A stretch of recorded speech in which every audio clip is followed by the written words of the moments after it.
All right, ladies and gentlemen, we're going to begin in just 1 minute. Please find a seat, pour some water.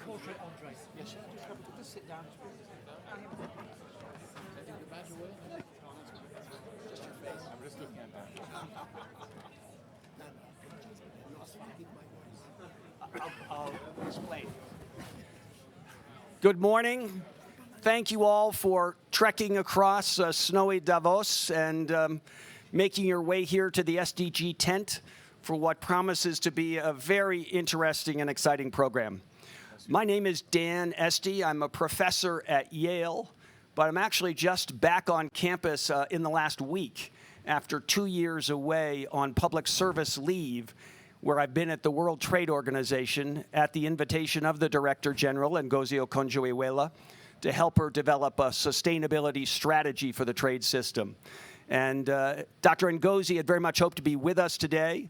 She is pulled away by the forum to another event at this moment, but has provided us with a very thoughtful video that talks about the agenda that I've been helping her with and that she is a great champion of. And basically, here's the argument, just in brief, and we'll see her video in a moment. The world is at a critical juncture in a number of respects. A number of you, I know, have been at the COP28 in Dubai. The big news there, of course, was the Global Stocktake, which found that emissions were still rising, not falling, and even where they're coming down in some countries, including some important countries like the United States, not fast enough. Not fast enough to meet the Glasgow Climate Pact target of net zero emissions by mid-century. And this climate change news comes on the heels of the recent biodiversity findings that we are at serious risk of losing that core structure of nature that supports life on this planet, including human species thriving life.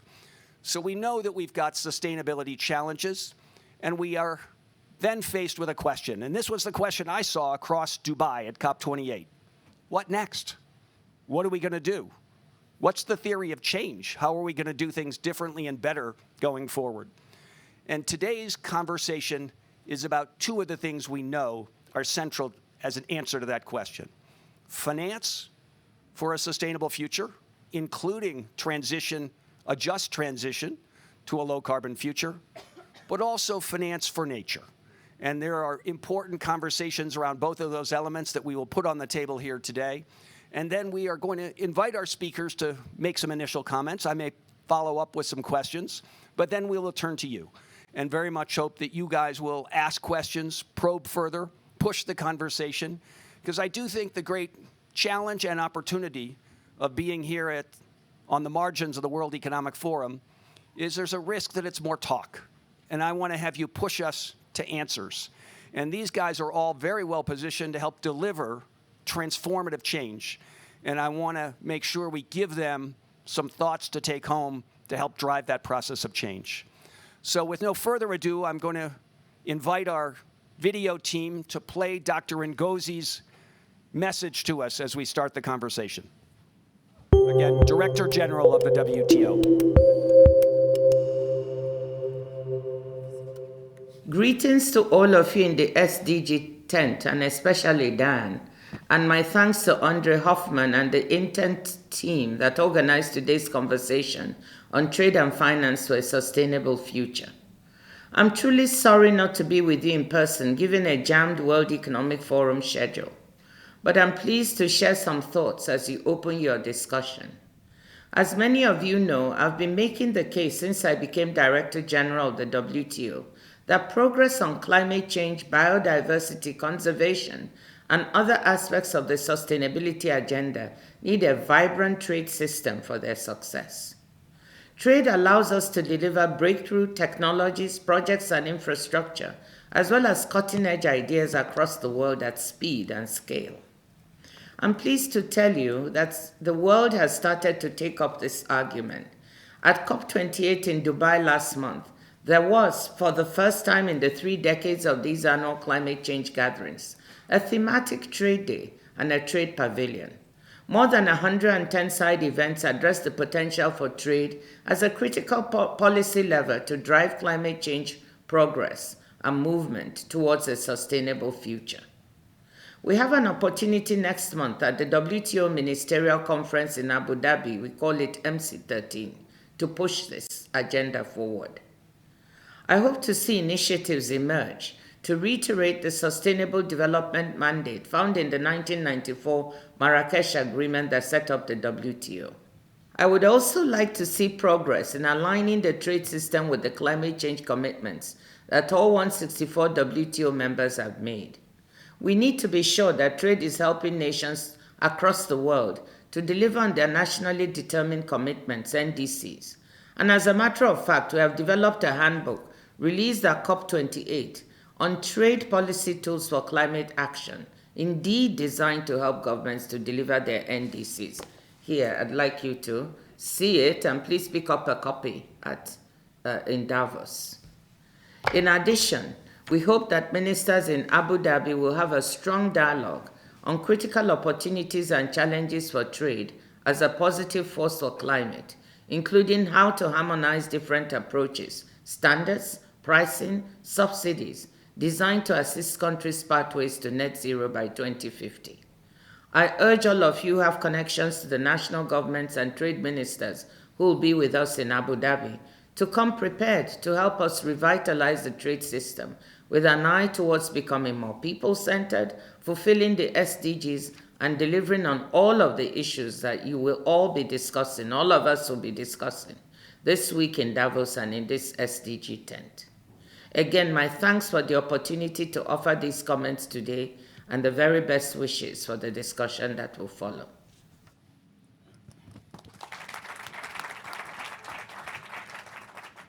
As I think all of you know, Dr. Ngozi is an extraordinary champion of a sustainable future broadly and of a trade system that aligns with what's required to get to that sustainable future. As I said, I feel very privileged to have had the opportunity to be with her, to think with her about the strategy going forward. And for those who are interested, she had one other very thoughtful idea. She said, Dan, you're inside the WTO now, but keep your Yale hat on in part. And with the network of colleagues that you've been talking about trade and sustainability, give us what a transformative agenda would look like that we could never do in a member-driven organization where anyone could stop the progress of the conversation. So for those who are interested, we have developed a comprehensive trade reform strategy. It was pulled together after 10 workshops across different areas of interface between the trade system and the sustainability challenges. Climate change, biodiversity, the just transition to a clean energy future, sustainable food and agriculture, transportation, all of it contributed to elements of this reform agenda that was then subject to a high-level review in the Swiss mountain town of Villars with the support of a very dynamic, sustainability-oriented group called the Villars Institute. And that project then produced this Villars framework for a sustainable global trade system. For those who are interested, there are copies online at remakingtradeproject.org, remakingtradeproject.org, and some copies in the back of the room on the table by the door. So this is for those interested in the depth and detail. 8-page policymaker summary here, 160 pages of complete analysis of what sustainability would look like and how the trade system might get us there. With that, I want to turn to our panel that will address not only the trade issues but finance, and I think of these as the twin pillars of what's required to move us forward. Finance is critical, we know. We can't get where we have to go without funding, particularly for the developing world. But you need trade to deliver the goods, deliver the services. As Dr. Ngozi said, it's not only a question of the technologies, but also the ideas, policy frameworks, ways to engage the public, breakthrough thinking across the whole spectrum of elements that we need. So with that, I'd like to go down the row. I'm going to ask each of our panelists a kind of an opening question, and then we will get into a bit of a conversation. So Andre Hoffman is the creator of Intent, co-founder, but he is also vice chair of Roche and has been thinking about sustainability in the business world for a very long time. Andre, I want to come to you because you have been very much at the forefront of this question of how does the finance flow to the issues that we need to address, particularly protection of nature. And there's a certain logic to investments in climate change because there's the potential for payback on new infrastructure. more challenging with regard to what we do to finance protection of the natural world of biodiversity conservation. What's your thought about how we're going to move forward on that front? Well, good morning, everybody, and thank you very much, Dan, for giving me an opportunity to talk about this issue, which you are right, are important. Maybe we should sort of start by scoping a little bit what we are talking about. Most people who are here today are well aware of the fact that the current system just isn't working. I mean, there are a number of people who are trying to reform it, and the international trade system and the way we work internationally is something that I am I view this more than I participate, but I'm very happy to talk about finance, and I'm very happy to talk about business, and I'm very happy to talk about enterprise and nature. And I think we need to absolutely say it completely clearly. The current financial system is not serving people. It's serving a small proportion of people. Most of them are here in Davos. But you know,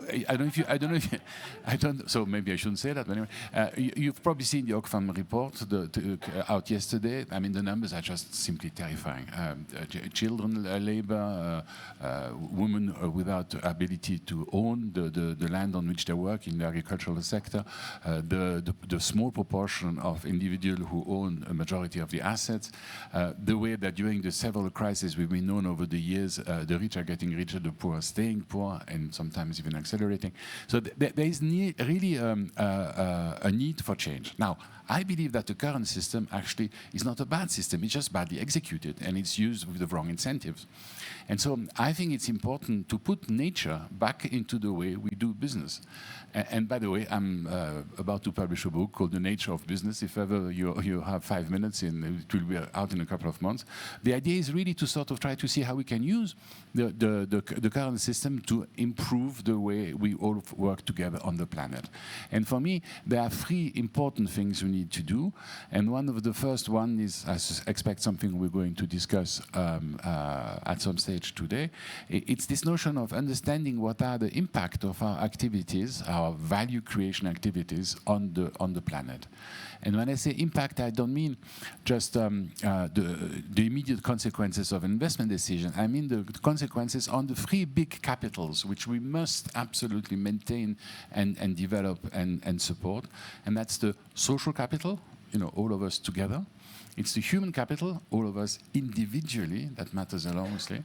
I'm a great believer that if we promote happiness, we are going to get a more stable system. Thirdly, we need to take account of the natural capital, nature as we know it, the planetary boundaries, which we are clearly overstretching at the moment. I mean, we can talk about the climate, and there have been horrendous statistics running around today. You know, yesterday or the day before yesterday, I heard Johan Rockström telling us that 1.5 degrees are completely out of the question in the near future. We might be go back to it in the overshoot of the consequences of what we are going to do to manage CO2 levels, but not before 1 or 2 generations. And I think we need to let that number sink. The climate is obviously, it's spectacular, and as Dan just said, it's very likely that it will be the first place where we can deploy the capitals we want to invest into the infrastructure. We need to move to a green infrastructure quickly, and that's an opportunity for the current system to do something. But climate is just one element of it. The most important thing is to take nature as a system, nature of which we are part. I mean, the human species, Homo sapiens, is part of nature, and it will not survive very long in a completely dysfunctional system. Now, you know, the current system, and that's why I want to defend it a little bit before trying to destroy it again. The current system has worked in a way. You know, when I was born, and I'm not going to tell you the date, there were about 3.5 billion people on the planet. There are 8.1 today. Now, all these people live longer, live healthier lives, and are better educated than they were when they were only 3.5. So, you know, to a certain extent, we have created a prosperity. But that prosperity is not sustainable, and the cracks are appearing everywhere. You know, the social inequalities, war, regional conflicts, pollution, climate change, as we just said, you know, plastics in the oceans. I mean, all these things are symptoms of the need to reform the system. And if we can reform them in a way where we understand the interdependencies between what we are trying to do by creating the sustainable prosperity and nature, I think we're going to be a much much bigger step forward. You know, we are dependent on the social, the human, and the natural capital. Now, to bring that into reality, if you want to bring nature into the value-creating system, we're going to have to think in a way that will allow us to write a contract which will not be based on extraction and pollution, but will be based on regeneration. Now, there's a lot of talk here in Davos over the last couple of days of the opportunity that the agro industry gives us. You know, this is the easiest way to put a price on nature. You have soil, you put something in it, it grows, you sell it. Okay, but nature has a value which is not only explainable for financial models of that ilk, but which are a benefit to everybody. A well-functioning nature has a benefit on the social system as well, and of course, it brings us happiness. We want to protect nature because it's beautiful, because we love it, because it's important, but also because it is life-threatening if we don't have it anymore. So we need to develop this nature-based solution and all these ecosystem services, but in a much quicker scale than we have done until now. You know, we are really lagging behind. Now, before Dan cuts me, I just wanted to say that in order to bring about all these changes, in order to make sure that things like this happen, we are going to need a different breed of leaders. We are going to need people not thinking in terms that were there before, but people who are able to be bold and to go really that step further. What can we do which is truly disruptive, using the existing system to get one step more towards the sustainable, and it will have to be inclusive, prosperity that we all need. And for that, you know, the courage needed, what's one of the reasons why I stand on this stage talking to you in a far too hot light, it's because I would like to really provoke this change of attitude. Business as usual is doomed. We need to change it. And we need to change it by including nature into what we do. And now I'm stopped because otherwise I'm going to... No, you've helped us, Andre, get started. Thank you. And I do think one of the remarkable reasons for us to come and have this conversation here is there is a lot of interest in that transformative change. And I am serious that I hope some in the audience will help push you with ideas to take on board as you advance this project that you've been with for some time but are going to bring to a new higher level. Speaking of which, Patrick Odier, longtime leader of the Lombard Odier Bank, has also got a new project. He's really committed to the next phase of his life to sustainable finance, leading as president of Swiss Sustainable Finance, but also the operation that's now launched as Building Bridges. So Patrick, tell us what's your ambition for the work that you want to do to address this question of how we create a more sustainable finance system. Thank you very much. As you can see, Patrick has a little challenge today. He is going to be excused after 2 minutes. It's the emotion. it will be a bit short. But the reason why my voice is like this is that I've been trying to repeat this message already so many times. So bear with me. I will be short, but let's make a few points. First of all, as Andre very well put, this is not an issue of one sector of the economy, or an issue of the financial sector itself, or anything that we can solve in an isolated way. What we now have as a challenge is to work together. And if not, trade is a great example of working together, because to trade, you need to be two, like to tango. And in order to trade, you have to define the basis on which you do it.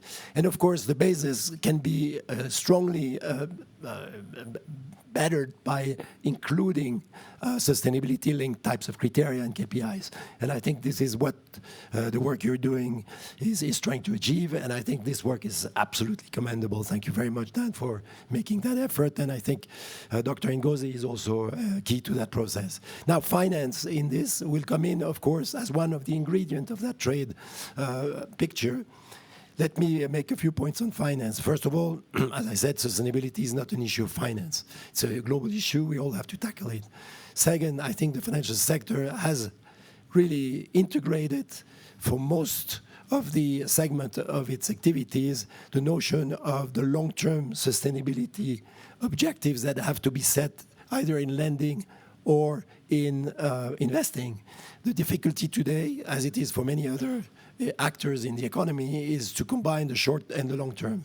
And I think in this respect, this is exactly what has happened last year, let's say the last 2 years, where, of course, sustainable-driven types of strategies have not, unfortunately, led to the short-term performances investors would have liked, which, as a matter of fact, should not be a big issue if you think about sustainability as a long-term objective of your savings.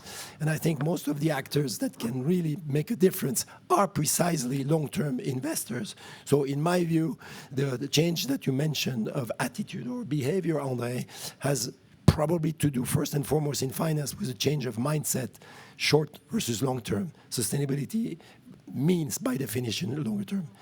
Another point which has to do with capital today is that capital can come from the private sector, it can come from the public sector. It will not come only from one or the other, it will come together. If you think about the areas, I'm not talking now industries, I'll come back to that, but if you think about the areas in the world where capital has to flow massively, and more rapidly now, it is a question of public policy, it is a local public policy, it is a question of public sector involvement, and it's a question of private sector capital. But the three together are necessary, and there are lots of good examples in the emerging world of successful strategies that have led to transformative investment strategies that are completely open and interesting to the private sector. The problem is, in order to make it scalable and to make it more replicable, you have to make those examples known to us all. And I think that's one of the aims, since you gave me the chance to just talk a little bit about it, of what we're trying to do with building bridges. Building bridges is not about convening once more and discussing once more. It's really trying to have actors come to learn about others' experiences. It's as an objective to be able to share ideas with like-minded people willing to act perhaps more forcefully today than in the past. And third, it has also to do with presenting solutions that are not known necessarily to those that could make good use of them. If we take the edition of 2023, we were able to attract very interesting African actors, for instance, that have demonstrated how successful one can be by having the right setup between public policy, public sector involvement, and of course, private capital. The last point I want to make as an introduction is that André is absolutely right. I think capital has now understood that the sustainability conviction comes from the conviction that in order to invest properly long-term with a security of return, and I'd like to insist that there should be no arbitrage between return and sustainability long-term, you have to be looking at a sustainable business model, or at the business model being or not being sustainable before making the discussion or the decision. And I think in order to do that, you have to have conviction by industry, by sector, by region about the sustainability of the capital you're going to lend or you're going to invest. That starts with that. And I think in this respect, this has now been achieved, not fast enough, for climate-related issues. Energy is well on the road. We've seen at COP that some decisions, although partial, not enough, yes, have been taken, giving really good signs of commitment from those who needed to give them. And I think now there's even less excuses not to move more forcefully on this side. Nature, André, as you know, is dear to our heart as well. This is something that basically has to do with changing mindset as well, looking at nature not as a way to perhaps compensate for the damages that we're doing otherwise, but looking at nature as a solution to create new business models that will be more sustainable. You all know the World Economic Forum has been at the origin of the statistics that we depend for 50% of everything we produce on nature. So, I mean, you can go in all details and find out at the end that out of the 160, 70, 80 activities in the world, there's none that does not depend on nature. So transforming the business model into a business model that is sustainable has to do with changing our mindset with regarding nature not as a source of compensating damages, but as a source of doing things, i.e. the what of the companies differently and not necessarily the how, the what. What is it that I am producing today? How is it that I am extracting? How is it that I am wasting? That has to do with the what you do first. And I just wanted to mention that because, last point, we're now about to start discuss the human element of this whole transition. I'm not totally sure we should bring acronyms here again because people are tired with them, but I think there are wonderful initiatives that are being taken now, also from the private sector, mind you, on the social angle. And I think this is particularly true from the perspective of the WBCSD, for instance, that has just now launched its report on inequality that you probably all know. I think this is an example we absolutely have to take seriously from a private sector point of view, to perhaps even push further to make sure that we can avoid then spreading again too far away from the initial concept that we are trying to see, and see where are the priorities that the global corporate sector global, including financial sector, can take as first priority. So the social angle will come, and I'll close here. I think very naturally, for those who have not yet in our world of the economy understood that, it will simply come by the necessity of being completely transparent on our value chain in the next 3 years. And believe me, the social element will probably come even before nature impact and climate impact. Thank you very much. Thank you, Patrick. You've given us several of the areas that we need to focus on, I think, Patrick, which is important. The idea of blended finance, the recognition of transparency and perhaps metrics and data to track who's performing in ways that meet the standards and who is not. And I think more importantly, both you and Andre have suggested that transformative change requires transformative thinking. And we are going to really need to bring to bear creativity, fresh thinking, and innovation, not just in technologies, but in the whole array of ways we approach these problems, including how we engage with the public, how we tell the political story, how we ensure that there is an opportunity for payback. And I will just tell you my short observation over the last couple of days of this World Economic Forum compared to the past is that we are now seeing serious conversations of the kind that both Patrick and Andre have laid out. The world is getting that we're going to have to do things differently, and now we're getting to the hard part, which is how. And I think we're starting to get tripped up around some obstacles, including the need for companies not to feel disadvantaged as they transform, for fear that there was going to be a low-performing competitor willing to take market share or profits by not changing, by staying with the old model. So how we prevent that is going to be a big question. We are supposed to have the ambassador from the Philippines to the World Trade Organization, Manuel Tihanki. He told me he's got a Philippines delegation he's shepherding around Davos, and he's going to try to get here, but we're going to skip right past him in the spirit of our ongoing conversation and go to Carolyn Deere-Birkbeck, who is the head of an organization called TESS, focused right on the issues we're spending time on today, trade, environment, and the Sustainable Development Goals. So Carolyn, over to you. Thank you, Dan. I'm really delighted to be here today with all of you. We've heard already from Dan and Dr. Ngozi about the importance of ensuring that the trading system is aligned with sustainability goals. In my few minutes today, I want to help focus your attention on how we make that happen by looking at the vision, the policy agenda, and the strategy that we need to pursue.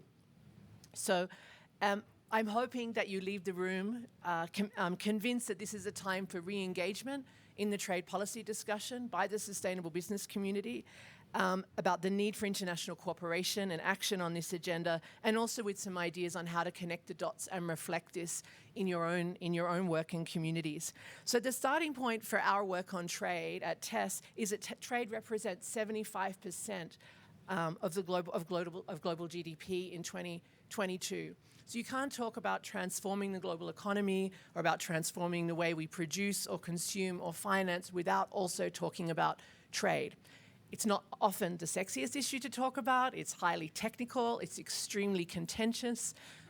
But we can't not talk about trade. So to achieve our sustainability goals, we need to recognize that business as usual in trade and in trade policy making is not okay, and that we need to find more ways to align trade with the sustainability values that I know that many of you hold dear. Trade, like finance and also technology, is a key enabler of the transformation that we're trying to advance. And trade policy and trade institutions are central pillars in this. We tend to hear a lot from the business community about supply chains. Today, I'm also hoping I can excite you a little bit more about the importance of engaging on trade policy and with the key institutions nationally, internationally, that are working on those.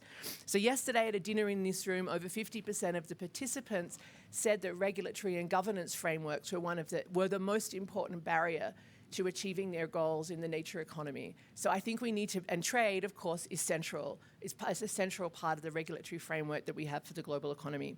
So just a reality check, in case you think that I'm too idealistic. I'm fully aware of the realities of competition in the trade arena. You only need to look at the newspapers every day, geopolitical tensions, national security tensions. We have an enormous lack of trust, long-standing issues around inequalities in the trading system.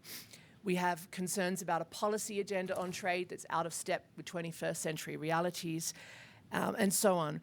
But we either can accept that or we can try to change it. So my view is that we need to try and change it. So let's start with articulating a vision. Vision is relatively simple. Dan and others here have already outlined that. We need a trading system that's aligned with our urgent need to address environmental crises and to address sustainable development goals.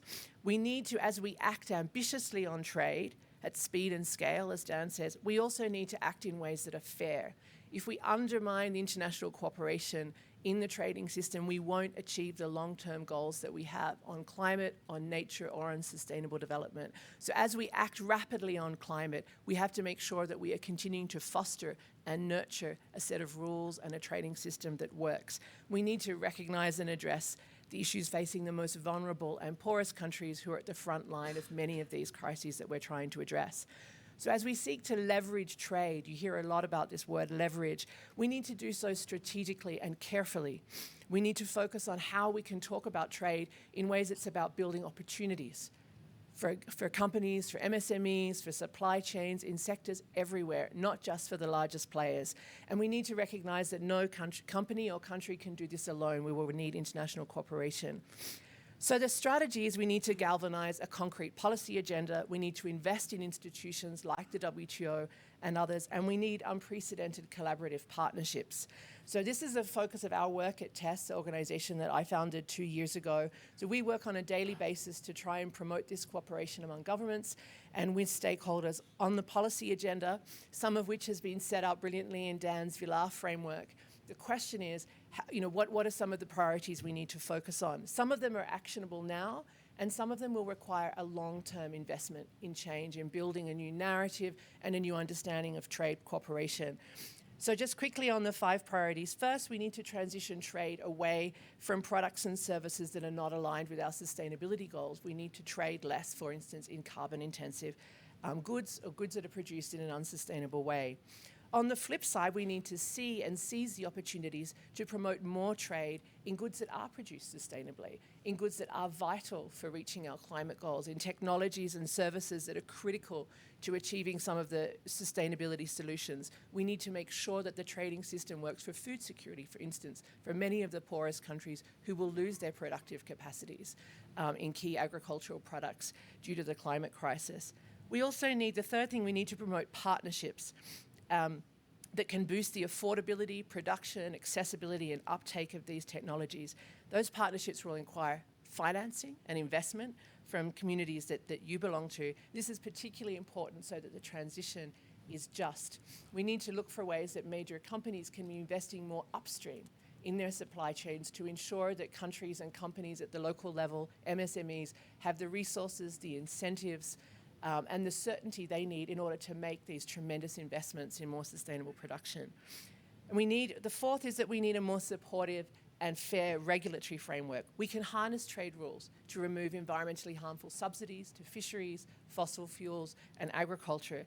We can harness trade cooperation to work more on standards so that we don't have a massive patchwork of untransparent and different standards across the world, which make it hard for businesses to trade effectively and efficiently as they move towards green production.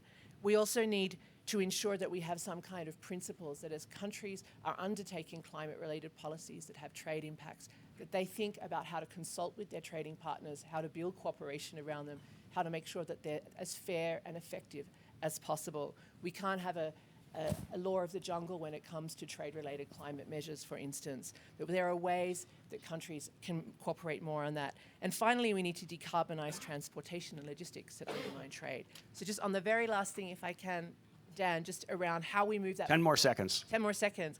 The first thing we can do, we need to invest in the WTO as a place where we can build multilateral cooperation. We need ministerial leadership. And here, Tess is proud to support the Coalition of Trade Ministers on Climate, which is meeting today, bringing together ministers of trade, finance, and climate to try and build cooperation. We need to connect the dots at the national level among ministries and with stakeholders to be more engaged and push your governments to think more cooperatively and sustainably about their trade policy. So I'm going to stop there and hope that I have inspired some of you. Thank you. Well, I want to follow up and push Andre a little bit, and maybe Patrick, although as a sustainability soldier who's wounded in action, we will excuse him if he does not want to answer. And then I'm going to bring in the audience, so get ready with your question. But I'm also going to make one member of the audience answer this issue I'm about to put to Andre. And Paul Polman is going to be called upon to back Andre up. So here's the question, Andre. You heard my view. There's a world ready to move. Corporate leaders ready for change, but not if it's going to undermine their competitive posture in the marketplace. And I worry that that undermines the flow of capital, because the flow of capital is not going to go if it won't be paid back. So how do we address that conflict? Yeah, well, then let me sort of try to frame it to start with. What's the essence of capitalism? Asset allocation. How do we put our money, our talent, our know-how, our long-term patience, our collective wisdom? Immediately after the decision is being taken to allocate the asset and to put the money down, you need to manage risk. And today, the risk, obviously, is the risk of the future. If you are dealing with an asset manager who doesn't talk about planetary crisis, I think you should change your manager, because that's obviously the reality of it. And thirdly, the thing that undermines us most is this idea of competition. As you said very rightly in your opening remarks, if not everybody plays on the same hymn sheet, then the lowest common denominator will benefit. And that's something we need to fight. So how do we do that? Well, we need to put in evidence the value that investing into nature can bring to us. Nature capital is not just a question of the nice things we discussed early on, but it's also a real financial contribution to your results. It allows you to manage the risk of the future, which we were just talking about. It increases the resilience of your activities, gives you in the long term an opportunity to realize some of the investments made. But of course, it is not on the same short-term gain than the previous. On the philosophical dimension, I would say we need to change our definition of success. As long as short-term profit maximization, as long as the latest car or the newest fashion item is the symbol of success, it's not going to be able to change. So we need to make sure that we put the real value where it matters, but that's obviously at philosophical level. At a practical level, we need to make sure that we put a financial value onto every piece of nature. If we're talking about just the value creation mechanism, I heard today this wonderful statistics. In 2023, the market valuation of the 4 tech companies in the US was up by nearly $4 trillion. Now, obviously, the system works. We get money, but it's not in the right place at the right time. And I think that's something that needs to be addressed. The other one I really liked is a quote of this morning is somebody who told us, because we were at the same initiative, we want to eat healthily, but if you open our fridge, there's full of junk food in it. And I think that's a very strong image, because I think that if you really want to discover the incentives that will push us to go into the right direction, we're going to have to get rid of the junk food. And that's easier said than done. Maybe I can just give an example of our company. Our family company, Hoffmann La Roche, is a pharmaceutical company, and we have given ourselves as a purpose in life to do today what the patient needs next. Well, I think today the patient needs a healthy environment in the future if we really want to help them, rather than just new expensive solutions. So I'm delighted that our research and development team comes up with new solutions on a constant basis. But how are we going to be able to save the majority of the patients if environmental factors make their life more difficult? So how do we emerge this? How do we create a long-term sustainable model based on this? All right, Patrick, do you want to pick this up, or you want to take a pass? All right. And can we get a microphone, please, to the front left table for Paul Polman? I can just make a remark about the junk food in the fridge. not that my fridge is full of junk food, but that our industry in the financial sector also has to look a little bit at these kinds of aspects.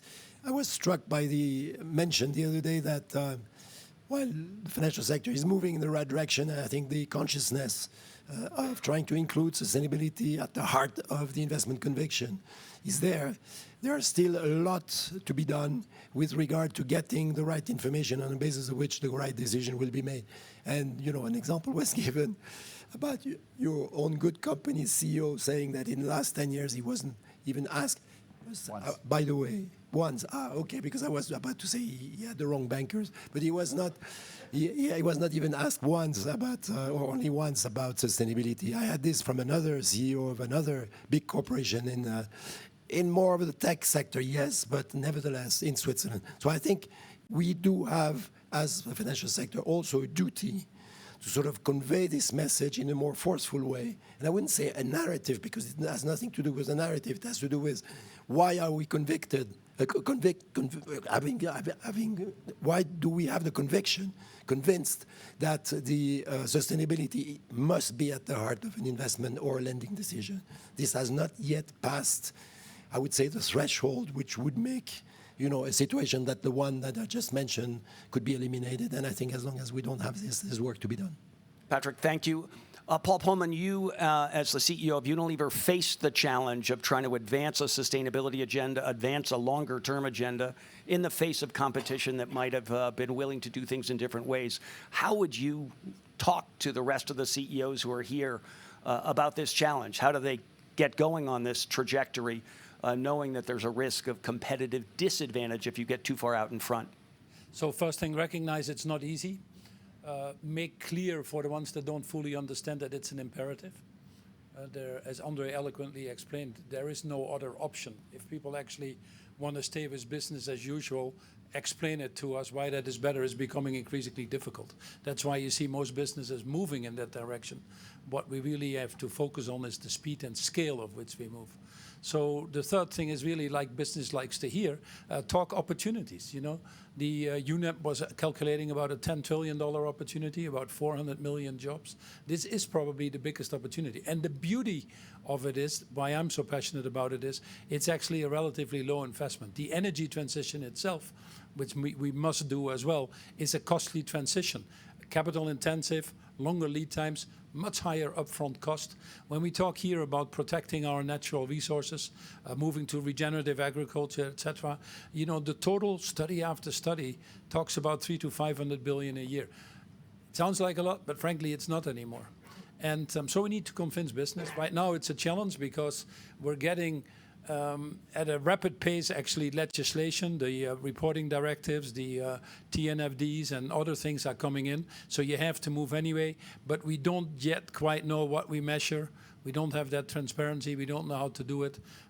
Many of the discussions in Davos this week as well as we're spending tons of money on compliance, but not on actually making the right plans of what we need in the future. So we need to get over that.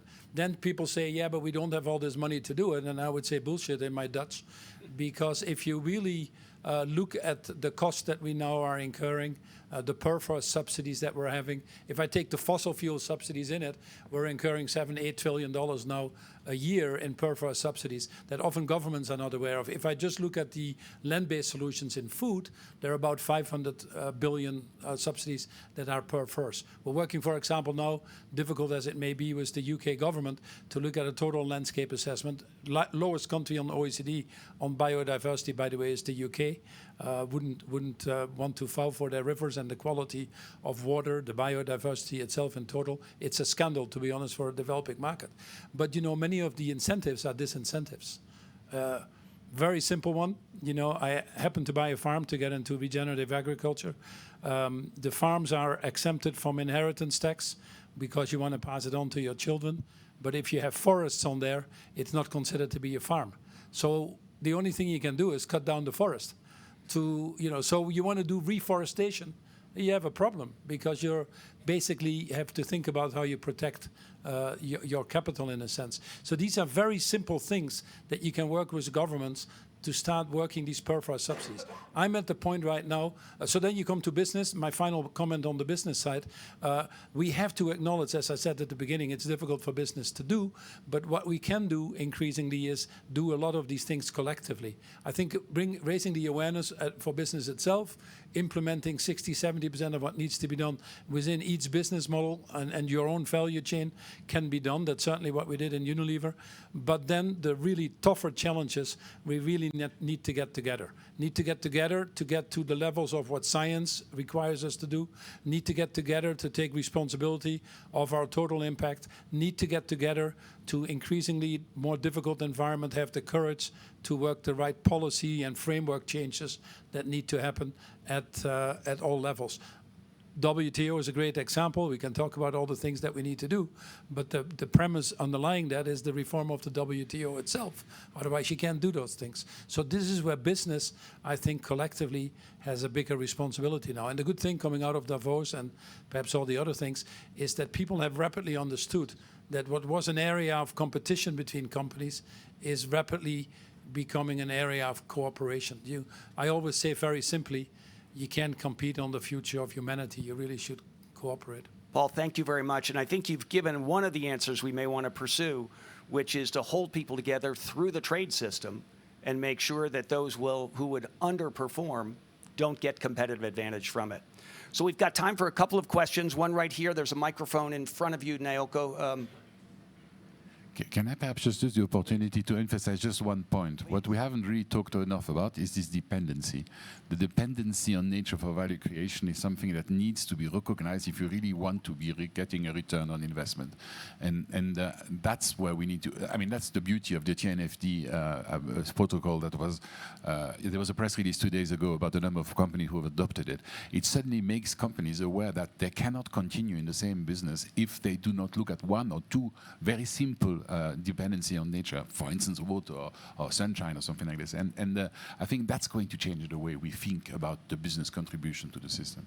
Well, can I just say... And then, Naoko, very quick question. We're going to do some quick, rapid answers. Quick, transparency on the value chain is going to change that.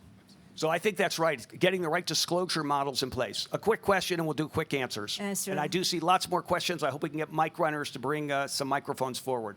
Yeah, my name is Naoko Esty, the Center for Global Commons Director, and actually we have a joint project with Dan and the Yale University, and we actually measures environmental stress, environmental impact through trade, and it revealed very clearly that a very rich consuming country like Japan really put a lot of stress on the global South through the trade, that we really destroyed a lot of rainforest, and actually that put a lot of fertilizer, and then the water stress, and these are almost the kind of, the global South.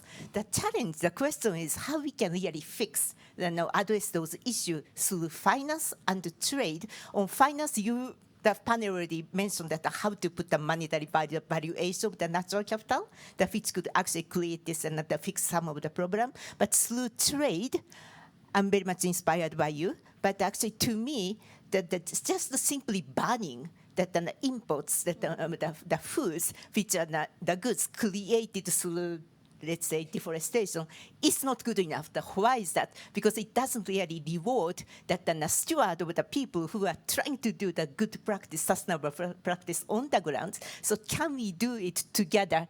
You can ban the bad thing, but you can find a way to reward that and those stewards and the global South and trying to do that in the sustainable practice. So that's my Naoko, question. can you pass the microphone over your right shoulder? And there's another, we're going to go right here next, and then we're going to come across the room. I'm going to put 3 questions on the table and then let you guys answer, because I think we've got to move quickly here as we finish. So we'll start here and then there. I am Dr. Nicoletta Catrini, Head of Research and Development from Swiss Impact Investing Association.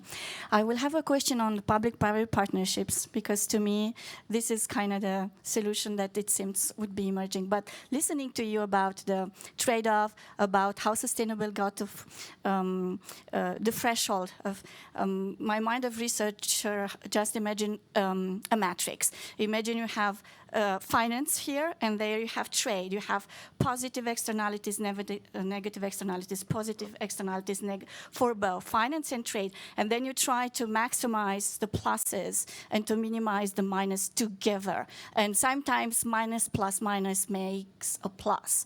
So I think sometimes it's exactly this convergence of working together to see that the problem of one and the problem of the other can be have a solution together. This is just from a conceptual point of view, but the reality it can be applied at the level of a company. It can be applied at the level of a country, and it can be applied at the level of World Trade Organizations. So now the question, this was just idea listening to you that came up to me. About public-private partnerships, I heard also in Building Bridges this as a solution regarding mutualizations of risks, how we manage risk, but also funding. So what do you think about it? How could be? Because I think really incentives here are very important. And while I agree we need to change the mindset, I'm an economist. I think people react to incentives better than ideas. So. Thank you so much. Incentives are going to be important. One last question, I'm afraid, and then we'll give our panel a chance to respond. Thanks, Dan. My question is to Please introduce yourself. Pavan Sukhdev, founder of GIST Impact and earlier study leader of the economics of ecosystems and biodiversity.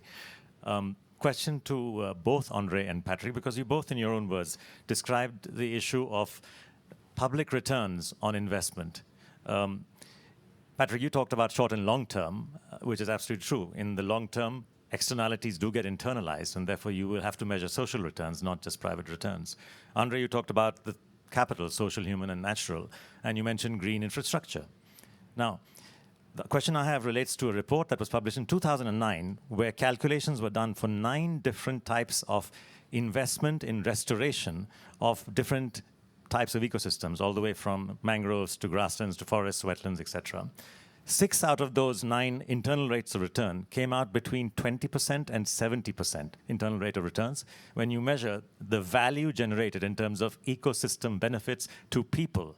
Now, my question to you is that if a director of the World Bank or the IMF had consistently invested in such projects and generated returns of 20 to 70%, she or he would be promoted to managing director. Why didn't this happen? That's the question.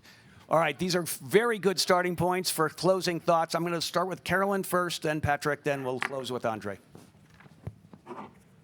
Great, thank you very much, Dan. I think the 3 points I would like you to leave with is first is the importance of political engagement if we want to change the trade system. I mean, Paul mentioned that we need first to reform the WTO. I think that we can reform the WTO by starting to talk about sustainability so that we don't need to wait for that big reform until we start to move. But to make that move, we need businesses who are some of the key stakeholders of the WTO, those who drive government policy in this space, to engage and say that they'd like more clarity, they want more transparency, they want a better regulatory framework within which they can compete and produce and trade that provides the incentives they need to do the right thing. So we need that political engagement. That means talking to ministers, engaging in policy-making processes at home. And I think we need to ensure that we think of the trade system not as a vehicle for competition, but we go back to its original intent, which was to be a vehicle for cooperation in the global economy and to ensure that we achieve shared public policy goals. So that's something we can do together, is rebuild that narrative that it's part of the cooperative system that we need. And it could provide the structure of minimum performance requirements for business so that nobody is getting advantaged by underperforming on sustainability commitments. Patrick. On the public-private partnerships, indeed, I think it's essential, in particular for the Global South investments. And I mean that we need, for both sides, the conviction that moving will trigger the momentum that will solve the solution, i.e. if the local multilateral development banks are not present, international private capital will not move into a situation that is more or less too risky by definition. So this risk issue is embedded in the fact that that you need a local partner, and in particular in this respect, perhaps a public partner to make it happen. And I think the good examples I was referring to about building bridges really show that. So I think we know the model. The fact is that those, for instance, local multilateral development banks are very shy. And you don't see so many of these examples being advertised, if I may say, and communicated. So yes, second element on the return. Well, you know, Pavan, we are looking at investing in nature quite seriously. As you know, we're hiring really a lot of specialists because we're only bankers that are going to tell us how best to do that and what value to expect. But our minimal trigger internal rate of return to do that is 20%. Andre, a closing thought, and we'll then bring this very interesting panel to a close, but we want to hear from you. Well, I'd like to come. Sorry, there are the three questions, and then what I want to say. So I'm not sure how to mix the two. But anyway. You get a minute and a half for all of it. No, I was very grateful to Dr. Ngozi to really underline in her presentation, in a short video she did for us, the fact that the system is not serving the people, and that is absolutely crucial. We must put the people in the middle of all that.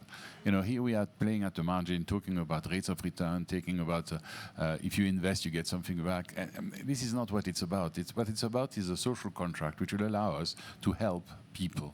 Now, we can all think about the indigenous communities or the local communities in developing or least developed countries, but it's also happening here. You know, tonight in Davos, there is certainly something that can be done for the people who are not served by the system, and so that's an important one.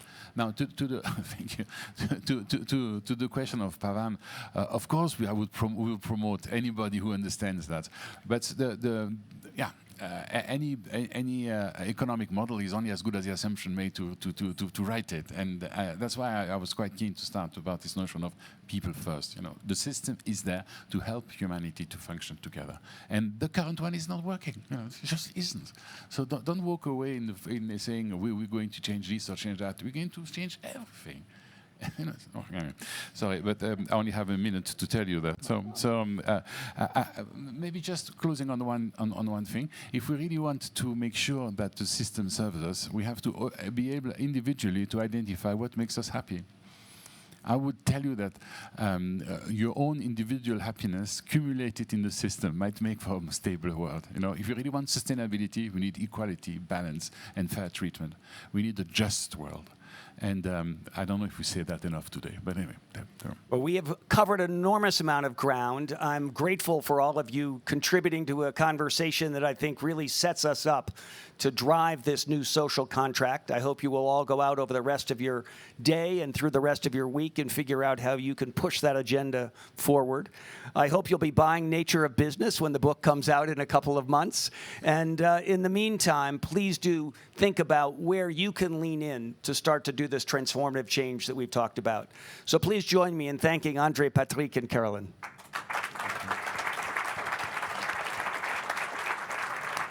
And a special thanks to the entire Intent team that has made it possible for us to be here today. It has really become one of the vibrant conversation centers of Davos, and I think we are grateful for Intent's sponsorship and support for the kind of conversations that really do need to be part of this gathering. So thank you all, and on to the rest of your day.